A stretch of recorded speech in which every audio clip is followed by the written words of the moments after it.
सबको नमस्ते। योगीराज श्री कृष्ण अर्जुन को कर्मयोग का संदेश दे रहे हैं, कर्मयोग के बारे में उपदेश कर रहे हैं और वो ये बता रहे हैं कि हे अर्जुन, तू कर्मयोग के बारे में तभी उसके रहस्य को अच्छे से जान सकता है जब तेरी बुद्धि शिथिर होगी।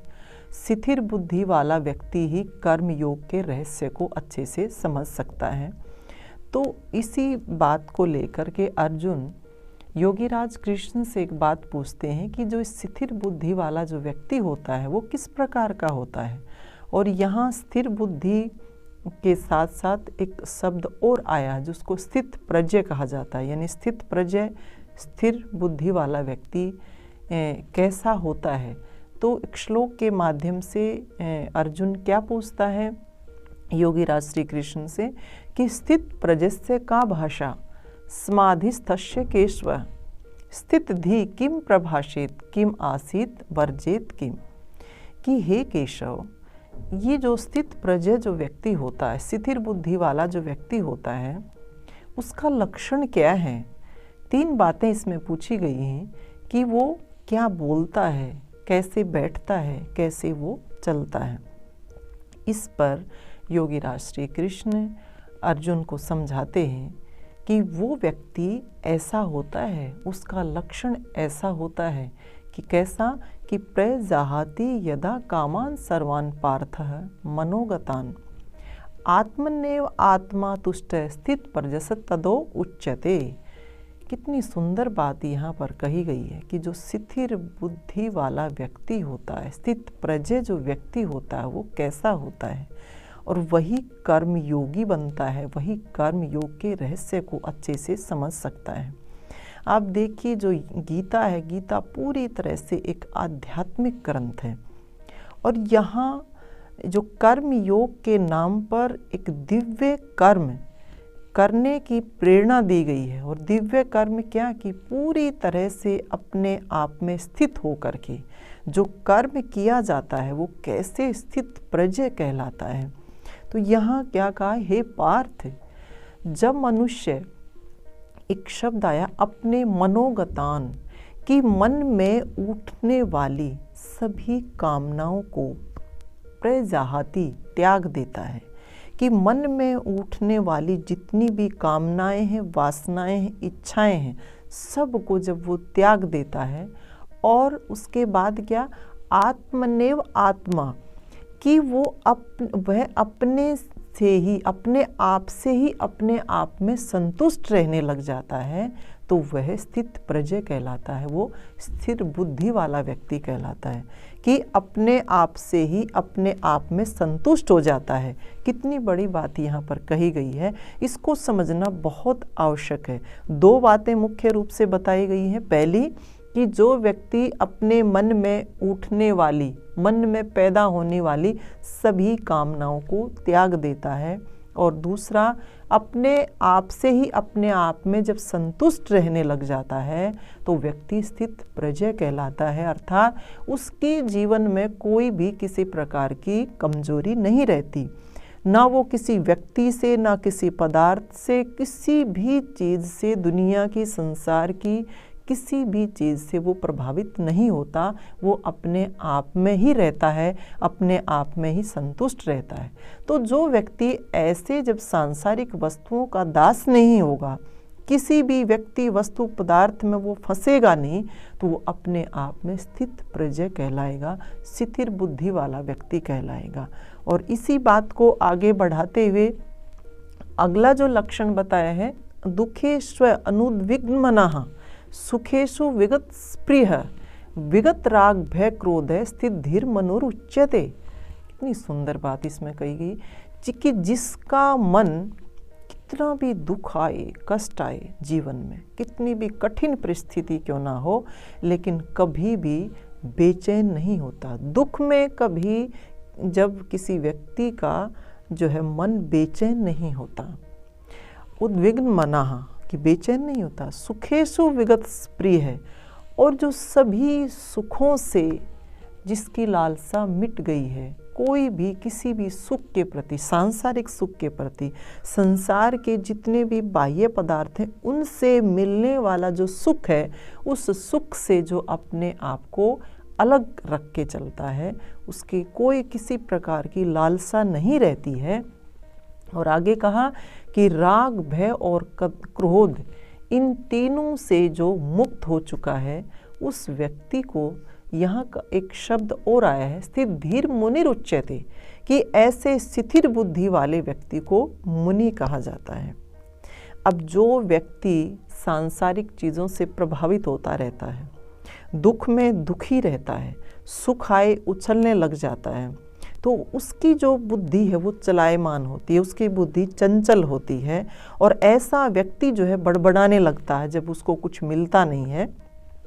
लेकिन यहाँ एक स्थिर बुद्धि वाले व्यक्ति, स्थित प्रज्ञ व्यक्ति की बात कही गई है कि उसको चाहे दुख मिले चाहे सुख मिले वो एक जैसा रहता है, और उसको कभी भी किसी भी प्रकार से कोई भी चीज़ जो है अपनी तरफ खींचती नहीं है, अपनी तरफ आकर्षित नहीं करती।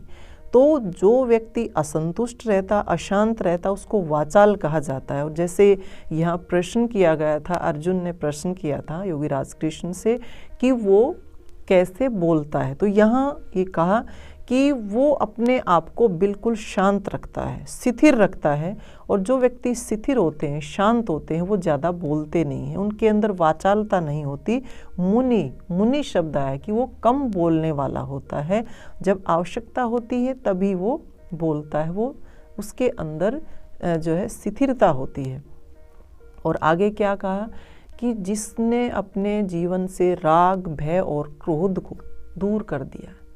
राग, भय और क्रोध, ये तीनों मनोविकार हैं, और तीनों मनोविकार इसी रूप में है। अब देखिए कि हम जब बाहर की चीज़ों से हमारी अटैचमेंट हो जाती है तो क्या होता है, उनके प्रति जो है हम बहुत ज़्यादा आकर्षित होते रहते हैं, और उनसे इतना ज़्यादा लगाव हो जाता है, इतनी आसक्ति हमारी बढ़ जाती है कि उसको खोने का डर बना रहता है। क्योंकि सांसारिक जितनी भी चीज़ें हैं उनके प्रति जिसके प्रति आसक्ति होती है, चाहे हम रिश्तों में किसी के रूप में ले लीजिए, आप पिता है, माँ है, भाई है, बहन है, पति है, पत्नी है, बच्चे हैं, जिसमें भी हमारा अत्यधिक राग हो जाता है, रुपए पैसे में राग हो जाता है, प्रॉपर्टी में राग हो जाता है, जहाँ भी राग होता है वहीं उसको खोने का डर भी बना रहता है, भय उसको सताता है।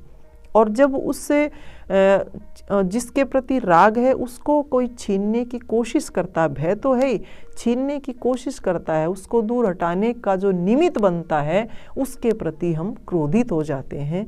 हम जो है बहुत ज़्यादा अपने अंदर से गुस्सा अपने अंदर भर लेते हैं। तो ये तीन मनोविकार कि राग, भय और क्रोध, इन तीनों से भी वो मुक्त हो जाता है। तो ये जो स्थिर बुद्धि वाला व्यक्ति है, जो कर्म योग के रहस्य को समझ सकता है, उसके ये जो लक्षण बताए हैं, स्थित प्रज्ञ जो व्यक्ति कहलाता है, उसके आप लक्षण देखिए कि मन में कोई भी कामना जो है उसकी रहती नहीं है, कोई सांसारिक कामना उसकी बसती नहीं है कि संसार से मुझे ये जुटाना है, ये जुटाना, ये कोई इच्छा, कोई भी बात रहती नहीं है, किसी से प्रभावित नहीं होता, किसी के प्रति जो है दासता का व्यवहार नहीं है, और अपने आप में ही जो संतुष्ट रहने लग जाता है, और राग, भय, क्रोध जिसको सताते नहीं हैं, दुख में दुखी नहीं होता है, सुख के प्रति कोई लालसा उसकी रहती नहीं है। तो ये जो लक्षण बताए हैं ये स्थिर बुद्धि वाले व्यक्ति के, यानी कि कर्म योगी के लक्षण हैं। अब आप ये कर्म योग के रहस्य को आप समझिए कि कितना ऊंचा मापदंड जो है कि व्यक्ति का यहाँ पर दिया गया है कि कैसे वो योग में अपने आप को ढालता है और कैसा उसका जीवन हो जाता है, समाज के सामने वो कैसा आदर्श प्रस्तुत करता है, कैसा वो रोल मॉडल बन करके तैयार होता है। केवल कर्म योगी कर्मठ को नहीं कह सकते, कर्म योगी ज़्यादा कर्म को करने वाले को नहीं कहते, जो जीवन को समझता है, जीवन दर्शन को जो जानता है, अच्छे से जो है अपने आप को पहचानता है, जागरूक जो व्यक्ति है, जो अपनी चेतना के स्तर को दिन प्रतिदिन बढ़ाता चला जाता है, वही कर्म योगी कहलाता है। तो ये जो कर्म योग का रहस्य योगीराज श्री कृष्ण हमारे को बता रहे हैं, ये अपने आप में एक बहुत जो है एक ऊंची एक अवस्था है। और चेतना का स्तर बहुत ऊंचा है व्यक्ति का, तब हम जो है अपने आप को कर्मयोगी बना सकते हैं। इनको अपने जीवन में कैसे उतारा जाए, इसी का हमें संकल्प करना, कृत संकल्प होना है। क्योंकि कर्मयोगी का अर्थ यही होता है कि वो अपने आप को इस संसार में रखते हुए भी जैसे जल में कमल रहता है, इस प्रकार से अपने आप को तैयार करके रखे। और यहाँ कि कर्म न करने की कोई भी बात गीता में नहीं कही। कर्म करें, सभी विषयों से जुड़ें, लेकिन फिर कैसे रहें वो यहाँ समझाया गया है। तो ये जो स्थिर बुद्धि वाले व्यक्ति की, कर्मयोगी की जो एक पहचान, एक लक्षण जो बताया गया है, ये आपके सामने प्रस्तुत किया। इसके बारे में ज़्यादा से ज़्यादा हम चिंतन मनन करेंगे, तभी ये गुण हमारे जीवन में आएंगे। अवगुण जो है वो धीरे धीरे हटेंगे। सांसारिक इच्छाओं के हम दास नहीं रहेंगे, सांसारिक इच्छाओं में बंद करके नहीं चलेंगे, उनसे आकर्षित नहीं होंगे, प्रभावित नहीं होंगे, तभी ये गुण हमारे जीवन में आएंगे। इन्हीं शुभकामनाओं के साथ आप सबका धन्यवाद। सबको नमस्ते।